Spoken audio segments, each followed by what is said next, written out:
a mais um podcast do Sala de Estar da editora Antena. Tem o jornal Antena, jornal de Roca Salles, jornal de Rio Vago, todos do Rio Grande do Sul. Todos os conteúdos aqui gravados vocês encontram nas plataformas digitais Facebook, Instagram, YouTube e Spotify. Antes de começarmos, vai um agradecimento muito especial aos nossos patrocinadores, que graças a eles a gente consegue manter aqui esse podcast, conteúdos especiais para vocês.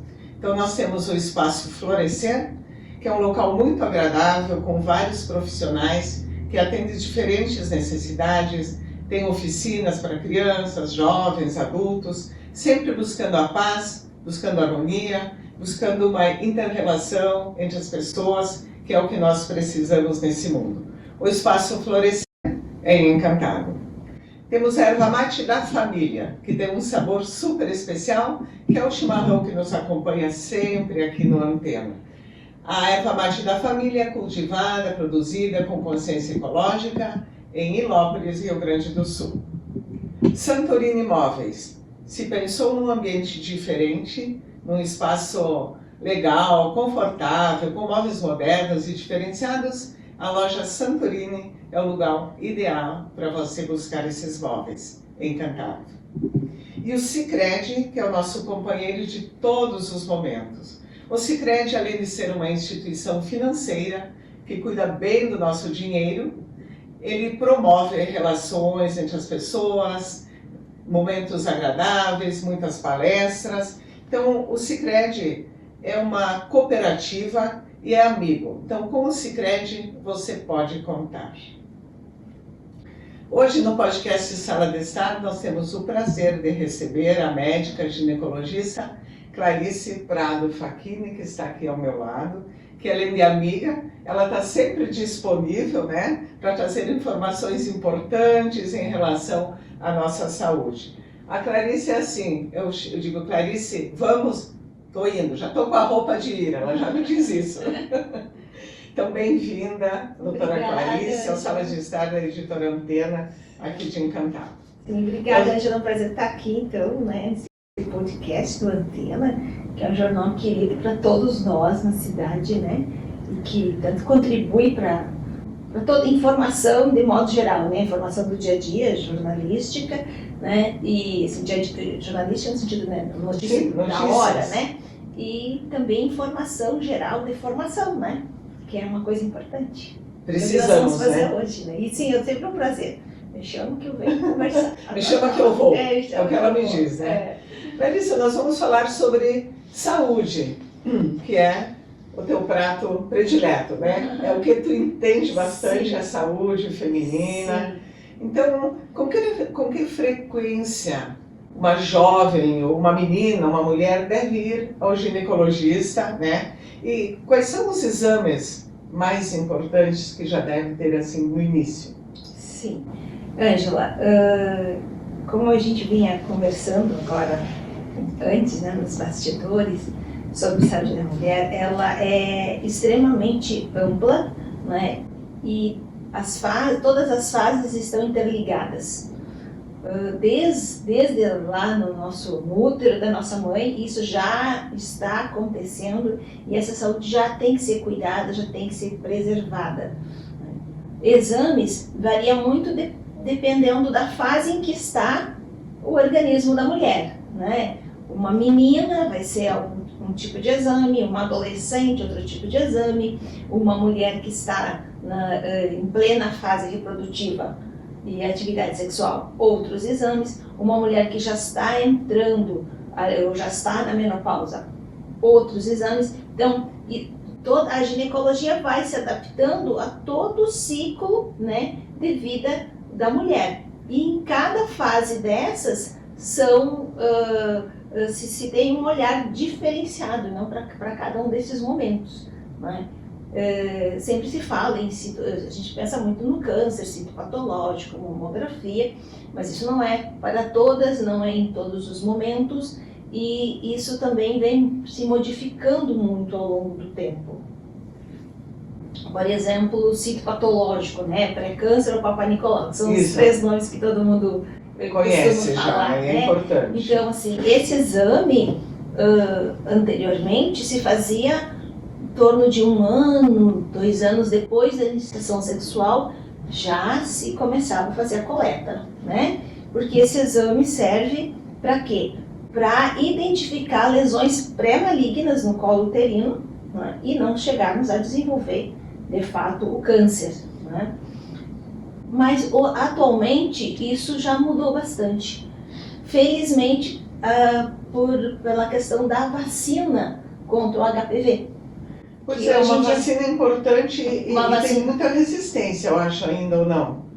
Olha, Porque eu creio ela que é uma não. vacina para os jovens, né? Para as meninas, É né? para as meninas e meninos a partir dos 9 anos de idade, né? Ah, O ideal sim. é que se faça a vacinação completa até os 14, né? Então, para meninos e meninas, essa vacina é preconizada, né? Vacina contra o HPV. Atualmente são 2 doses, tem no Sistema Único de Saúde. Inicialmente, não sei exatamente como está agora, mas havia campanhas, se iam nas escolas fazer a vacinação. Exatamente, eu vi Se bastante sobre começou a isso. vacinação pelas meninas, né? Eu confesso que eu estou um pouco afastada do Sistema Único de Saúde, então eu não sei dizer exatamente como está acontecendo agora isso, mas é uma vacina que está disponível, sim, e ela é fundamental. Ela é importantíssima porque ela protege contra as 5 cepas, né? Que são 5 famílias do mesmo vírus, digamos assim, os Sim. irmãozinhos, né? Sim. Que vão causar, então, o câncer de colo uterino. Pois E é, atualmente, por causa da vacina, se pôde estender, se alargar, então, esse prazo. No Sistema Único de Saúde hoje, o início da coleta do citopatológico, do pré-câncer, Isso. né, do Papai Nicolau, começa aos 25 anos. Né? Hoje no sistema, graças, né, à questão da vacinação. No consultório, claro, isso é diferente, isso é Sim. particularizado, né? Tem toda uma Claro, questão diferente. diferenciada, né? Então, a paciente que frequenta o consultório particular, ela vai ter um atendimento particularizado para ela, né? Com a Sim. história de vida Sim. dela, ela não entra dentro de um protocolo geral, né? A tal idade faz isso, tal idade faz aquilo, Sim. né? Então, é diferente, um atendimento diferente, né? Bem personalizado. Mas essa vacina realmente é muito importante. Há poucos dias eu vi também novas campanhas nas escolas, né? Para conscientizar os pais que é importante. É fundamental. Porque como tem, sabe, as vacinas tem os que aceitam e os que não aceitam vacinas, Sim, de sim. qualquer maneira, né? Seja A, B ou C. Sim. E essa, como é uma vacina relativamente para os jovens em campanha nas escolas, né? Sim. Tem pais que ainda não aceitam, mas é muito A importante. vacina contra o HPV já ocorre aos 15 anos, pelo menos isso, né? E é uma vacina extremamente segura, que protege e ter câncer de colo uterino realmente é uma catástrofe. Catástrofe não só pessoal, né, mas é uma catástrofe social, já que o HPV ele é sexualmente transmissível, tanto é uma questão epidemiológica. Clarice, eu já digo Clarice, né? Não preciso chamar doutora aqui, né? A gente já se conhece, sim, né? a gente já se conhece. Sabe que eu estava assistindo um filme essa semana Sim. e tratava justamente de fertilidade. E eu achei muito interessante, porque era um casal que estava super bem, se davam maravilhosamente bem, se entendiam, mas eles queriam ter filhos. E ela já tinha perdido 4 abortos espontâneos. E ela fez fertilização in vitro, ela tentava do método natural e nada conseguia. E isso foi influenciando muito no casal, a ponto de passarem a se distanciar. Sim. Porque ela sofria, ele sofria e ele não sabia o que fazer, porque ela é a mãe, né? Sim. Ele não pode gerar um filho para compensar essa ausência. Então é isso que a gente fala, vamos falar sobre fertilidade, né? Sim. Qual é o que acontece nesses casos, a pessoa quer tanto filho e ela não sabe o que está acontecendo. E a fertilidade é algo assim que circunda, né, toda a vida feminina, né, de uma forma ou de outra, quer queiramos ou não ter filhos um dia, né, é sempre importante estar atento, porque a saúde feminina e a fertilidade feminina se relacionam, né? Então, mesmo a mulher que não deseja ter filhos, ela tem que cuidar da sua fertilidade, porque cuidando da sua fertilidade, ela vai se manter mais saudável, né? Então, são coisas que realmente se interrelacionam. E, de fato, assim, a infertilidade é algo que pesa muito, que traumatiza muito, porque eu sempre falo para as minhas pacientes, mesmo que tu não queira ter filhos, é importante que tu possa ter filhos, né? Que isso de fato seja uma escolha. Eu não tenho porque eu não quero, né? E não uma coisa porque eu não posso. Porque eu não posso. Exato. É pesado, é dolorido, causa sofrimento, distanciamento, destrói relacionamentos, né? E não é nada construtivo. Então, de uma forma ou de outra, querendo ou não ter filhos, cuidar da sua fertilidade é importante, né? E no caso do filme, eu não sei qual a idade da mulher.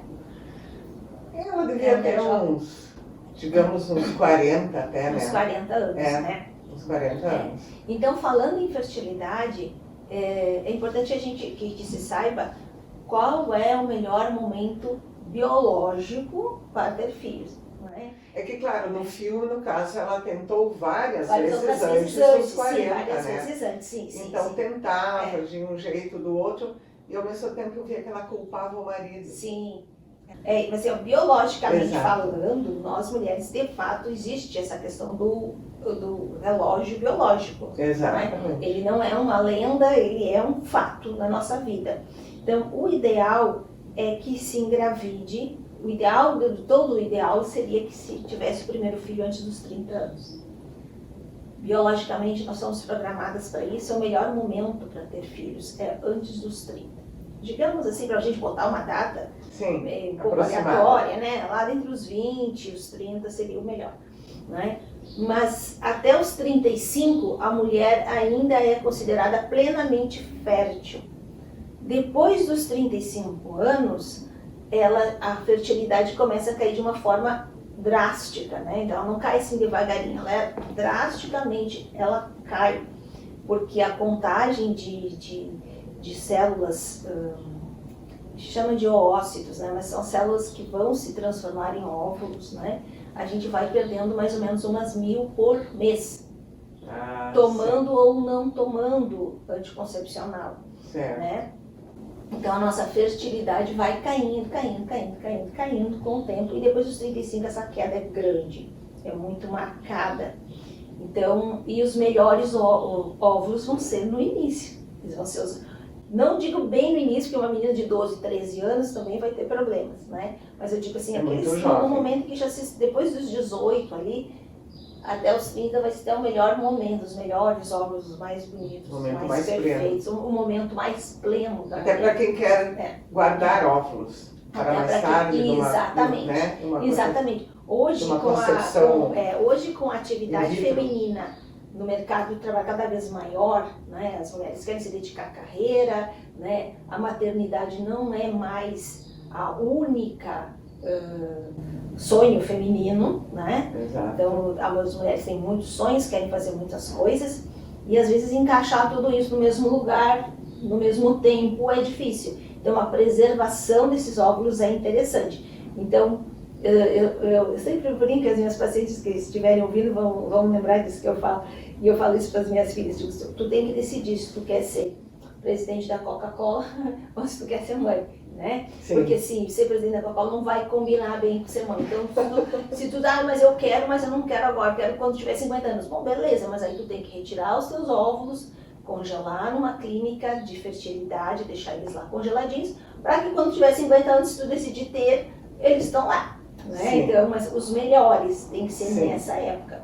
E no caso da história, né, desse casal, que tu está me contando, a gente vê várias questões possíveis, né? Uhum. Então, ela consegue engravidar, né? Isso. Então, isso já é uma coisa boa, Exatamente. mas ela tem a perda desses fetos, né? Claro que isso pode acontecer por uma alteração genética, né, do casal, e então esses fetos não são bons, não são viáveis, a natureza é implacável, ou serve para ir adiante ou não serve. A natureza não tem de meias jeitinhos, né? Então, pode ser que tenha acontecido isso, pode também ocorrer que essa mulher tenha uma alteração hormonal, né, que é muito comum, principalmente em abortos de repetição, que é o que a gente chama de insuficiência de corpo lúteo, é uma deficiência da produção de progesterona, né, nessa fase inicial da gestação. E aí, como não tem progesterona suficiente, a mulher acaba perdendo esses fetos. Ela engravida, mas não consegue manter a gestação. E uma outra questão muito comum também é trombofilia. Né? Trombofilia é uma anormalidade genética, né? Da questão da facilidade de produzir trombos, né? Principalmente na placenta, que daí que vai acarretar vários problemas para essa mulher. Não só de perda fetal, né? O que são os trombos? Trombo é um coágulo, né? É um emaranhado ali de fibrina e plaquetas, né, que vai se acumular dentro dos vasos, né, vai se acumular nos vasos, no caso, os vasos placentários, pode se acumular em outros locais, sim, né, e então vai impedir então essas trocas adequadas e a gente vai ter perdas. E a mulher que tem trombofilia, além do risco de ter abortos repetidos, ela tem uma chance muito grande, se conseguir manter a gestação, de ter um bebê que não cresce, ter um bebê que nasce prematuro. Então a gente tem vários casos que a gente vê, amigas, né, conhecidas nossas, que o neném nasceu muito cedo, o outro nasceu bem pequenininho, e não se tinha, antigamente, né, não se tinha uma explicação por isso, por quê, né? Exato. E aí hoje em dia já se sabe que a questão é uma questão de trombofilia. Né? Isso aí o exame consegue, se consegue antecipadamente constatar. Isso se consegue fazer diagnóstico, se consegue tratar, né? Então se tem tratamento, né? Felizmente se tem sucesso nisso, já vários pacientes, né? Que então com um tratamento conseguiram finalmente, depois de 3, 4, 5 abortamentos, depois do diagnóstico, se tratar e conseguir levar a gestação até. Que bom que eu digo assim que a medicina está avançada nesse sentido, né? Sim. Qual foi o bebê menorzinho que tu já viu nascer? Quantas gramas? O bebê menorzinho que eu vi nascer tinha 500 gramas, em torno de 500 gramas. Sobreviveu? Sobreviveu, graças a Deus, era um milagrinho. Olha só. Ele está super bem, Gente, mas não foi por uma questão, foi por uma questão de trombofilia, nada. Né? Era uma outra questão, uma outra alteração uterina. Gente, há muito tempo atrás, não vou falar a idade, tá? Mas é muito tempo atrás. Não tinha condição nenhuma. Nenhuma. Não existia o que tem, não tem nada. E eu lembro que a minha mãe me contava que as irmãs do hospital onde eu nasci, então me colocaram num bercinho quentinho lá, uma coisa assim, e tinha muito algodão, uma coisa assim, para colocar a criança. Porque, e aí já me batizaram de nome de Maria, porque poderia não sobreviver. A chance de falecimento era enorme, né? Então, eu acho que o nome Maria deu sorte, porque eu estou aqui.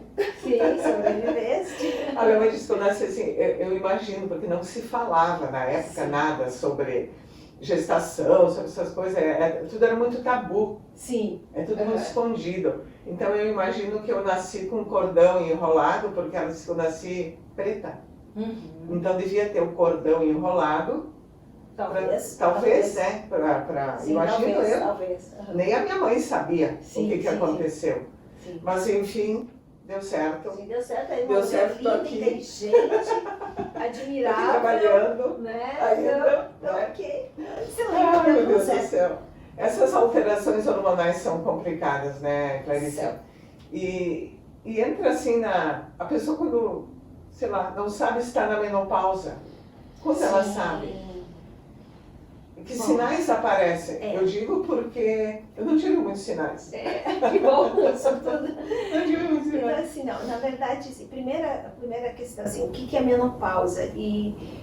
Porque a menopausa, de fato, é o nome que a gente dá para a última menstruação que a mulher tem, né? É a pausa. Essa é a menopausa, né? Assim como a primeira menstruação também tem um nome que se chama menarca, né? E a última menstruação se chama menopausa, né? E a mulher então, tem uma fase que a gente chama de pré-púbere, antes dela se desenvolver sexualmente, quando é criança, né? Criancinha, não tem peitinho, não tem nada. Aí ela entra na puberdade, né? E começam as transformações do corpo da menina, né? Começa a ter as características femininas, começa a crescer o peitinho.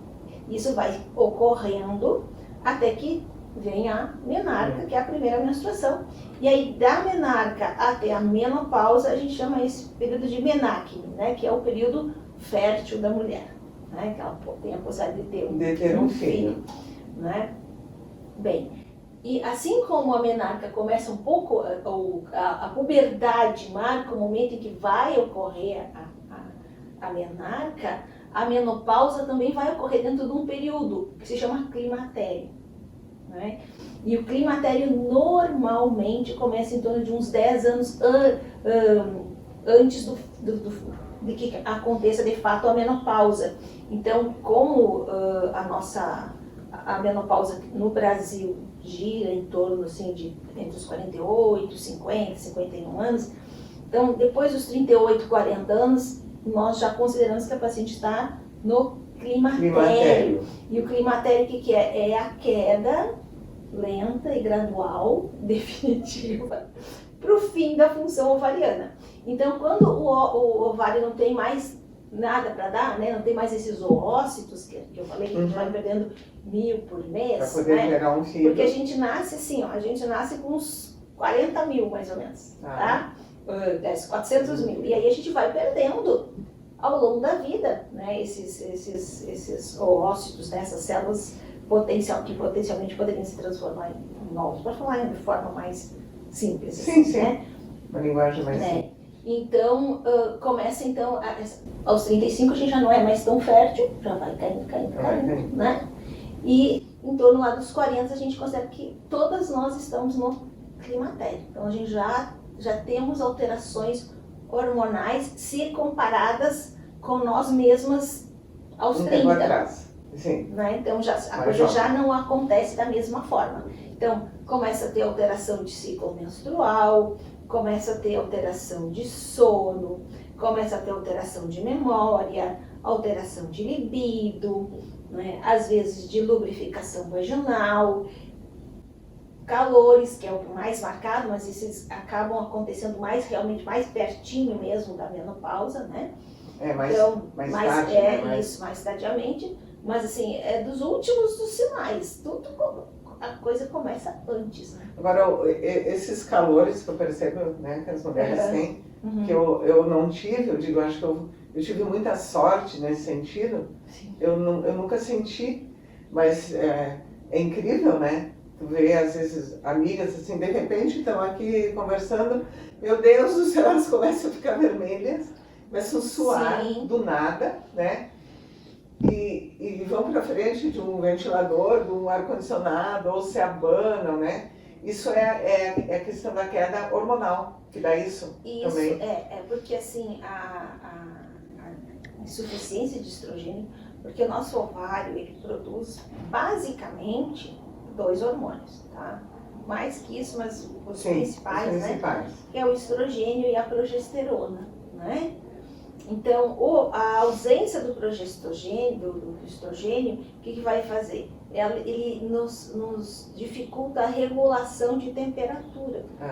Porque os nossos hormônios são todos interligados, né? Sim, nós somos um conjunto perfeito. Exatamente. No momento em que a gente não tem mais o estrogênio, a regulação de temperatura fica prejudicada.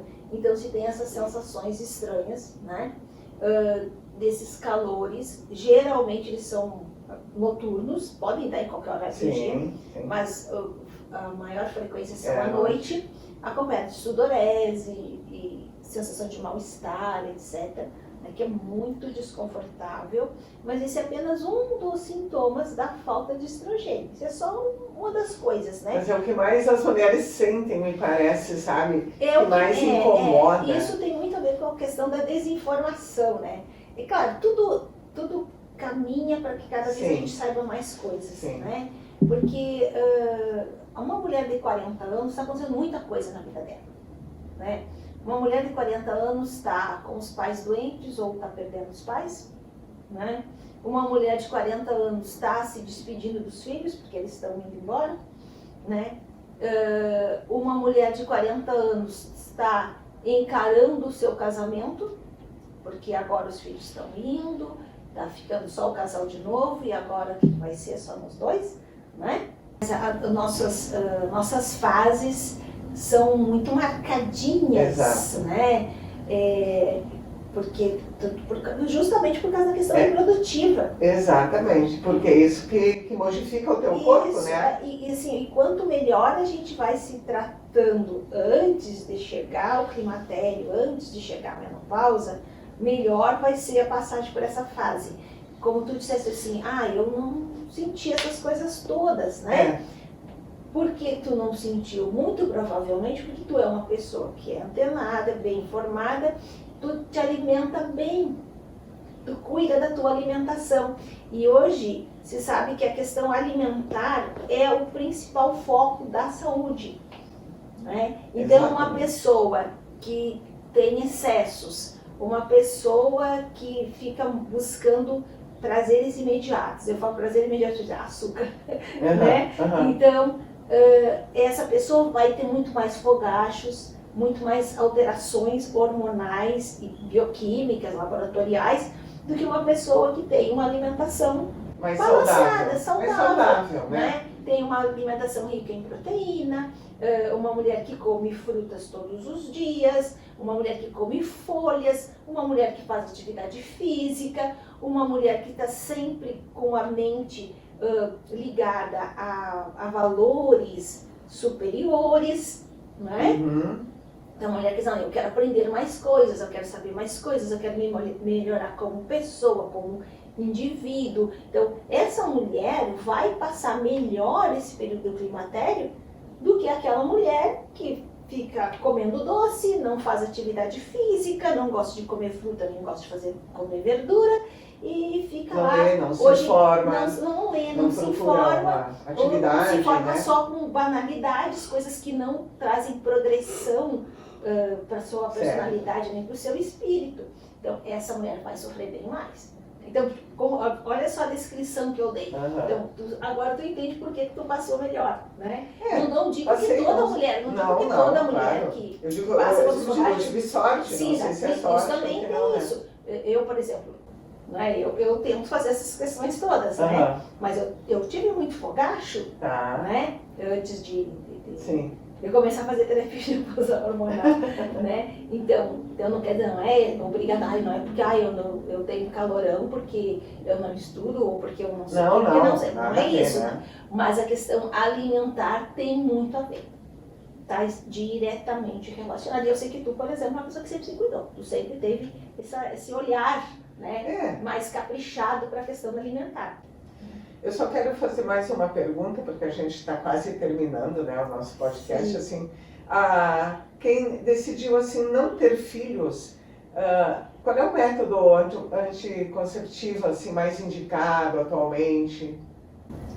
Olha, atualmente nós temos um leque bem interessante de métodos contraceptivos, né? A gente tem o mais conhecido, que é o anticoncepcional, oral hormonal, né? O nome bem certinho dele, que são as pílulas, né? Nós temos os dispositivos intrauterinos, a gente pode disponibilizar o implante hormonal e também pode disponibilizar a ligadura das trompas, né? Que seria um método definitivo. Definitivo. Não é reversível. Não é considerado reversível, tá? Por que eu digo não é considerado reversível? Porque muitos, acho que uns 50 anos atrás, se tinha muitos médicos ginecologistas faziam dobravam a trompa E amarravam. amarravam, né? Tá. Então, nesses casos, poderia acontecer ainda, que se fosse em pouco tempo, um período curto, se revertesse essa questão. Mas atualmente não se faz mais isso, né? Atualmente se faz algo realmente totalmente definitivo, né? Se remove essa trompa, posso dizer Não assim. tem Aí mais tem vários como... métodos diferentes, Sim. mas assim, não existe mais condição de E religar. Acabou, né? Essa mulher continua sendo uma mulher fértil. Porém, Ela teria que usar um método, uma clínica de fertilização, implante. para poder... Porque o útero se Porque mantém o útero ali. se mantém, né? O ovário se Também. mantém, então só que de forma natural o espermatozoide não vão se Não vai encontrar. fazer o caminho. Não vão fazer o caminho. Né? Então a gente tem todo esse leque, claro que cada mulher vai se encaixar num desses momentos, né? Mas eu particularmente eu tenho uma atenção muito especial em relação à pílula, né? Ao contraceptivo hormonal, porque ele é um método muito usado, né? É dos mais usados e é dos mais nocivos. E essa que é a questão, né? A mãe muitas vezes leva a menina, ela começou a ter relação, né? Então começa a tomar anticoncepcional e eu sempre digo assim, depende do momento. O anticoncepcional é um mal necessário, ele não é algo que seja bom. Claro, existem problemas ginecológicos que vão ser tratados como anticoncepcional, mas medicamentosamente. Sim. Né? O paciente que tem lá síndrome ovário policístico Precisa tomar.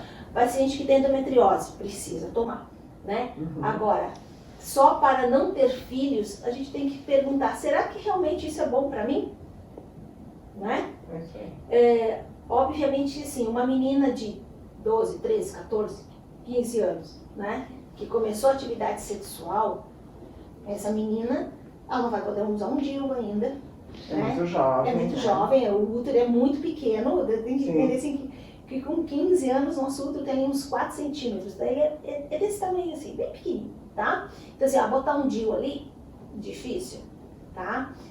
E até por causa da questão da atividade sexual, quantos parceiros ela vai ter, que tem a ver também com preservação da fertilidade, né? Quanto maior o número de parceiros sexuais ao longo da vida da mulher, menor vai ser a fertilidade dela, porque vai aumentar o risco de doenças sexualmente transmissíveis, né? Então ela tem o risco de ter uma infecção que causar infertilidade, né? Quanto mais precoce a iniciação sexual da mulher,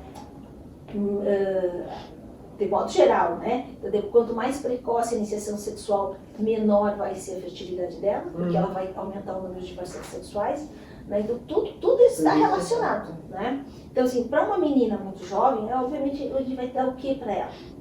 Né? Vai ter que dar um anticoncepcional, porque ficar grávida aos 12, 13, 14 anos é pior do que estar tomando contraceptivo, né? Mas sempre que é possível, quando chega a época, eu tento reverter isso para as minhas pacientes, né? E a gente usar um outro método, tá? E para aquelas pacientes que têm um relacionamento assim estável, né? Que já são mais maduras e em que uma gravidez não vai causar nenhum terremoto, né? Não quero ter filhos, ok? Né? Não quero ter nesse momento, né? Mas se acontecer não é um problema, né? Não vai ser uma catástrofe, né? Então, para essas pacientes, eu tenho conversado muito sobre métodos naturais que existem e que também são eficazes, né? Então, existe, tu tem que conjugar várias coisas. Tu vai conjugar vários, né? Mas assim, a pílula contraceptiva, ela não é a melhor coisa do mundo, tá? Ela, principalmente para as meninas, ela vai diminuir a questão da massa óssea, ela pode, dependendo do tipo de hormônios que a gente está usando, que inibe o ovário, né? O ovário tem que produzir estrogênio para te ter massa óssea, para te ter massa muscular. É uma infinidade de meninas, por exemplo, que está na academia, que chega lá, doutora, eu não consigo mais ganhar massa muscular. Tira o comprimido, começa a ganhar massa de novo, porque daí tu tem teu próprio estrogênio, né? Então, tipo assim, imagina isso agindo num corpo de uma menina de 12 anos. Quando ela tem que construir massa óssea. Então, são coisas assim que, como eu digo assim, é um mal necessário naquele momento, né? Mas a gente tem que ter a consciência de que não é a melhor coisa, né? E se banalizou muito o contraceptivo, como se fosse algo, toma comprimido, mas não, isso é hormônio. Isso está fazendo o teu ovário parar de funcionar. Teu ovário não vai funcionar, vai parar. Sim, ele vai parar, sim. Então, isso é bom. Então a gente tem que pensar, né? Eu sempre digo, até eu acho o anticoncepcional algo muito machista, pra dizer a verdade. Né? Porque dá liberdade para a mulher, dá liberdade para a mulher para quê? Quem é que ganha com essa liberdade? A gente também tem que pensar nisso. Né? Olha, a mulher não é fácil. Quem é que ganha com isso? Né? Então, será que a mulher ganha alguma coisa com isso? Nosso organismo ele é muito complexo. Mas a gente já vai terminando o nosso podcast, né? A gente teria, meu Deus, assunto aqui para falar o dia inteiro. Então a gente agradece a presença da doutora Clarice Prado Facchini. Muito obrigada por estar aqui, né? E como sempre, nossas conversas quase que são intermináveis, são intermináveis. Porque tem gancho para mais alguma coisa. Exato. Né? Obrigado aos nossos patrocinadores, né? Espaço Florescer, Erva Mate da Família, Santolina Imóveis e Sicredi. E aguardamos vocês para o próximo episódio. Até mais!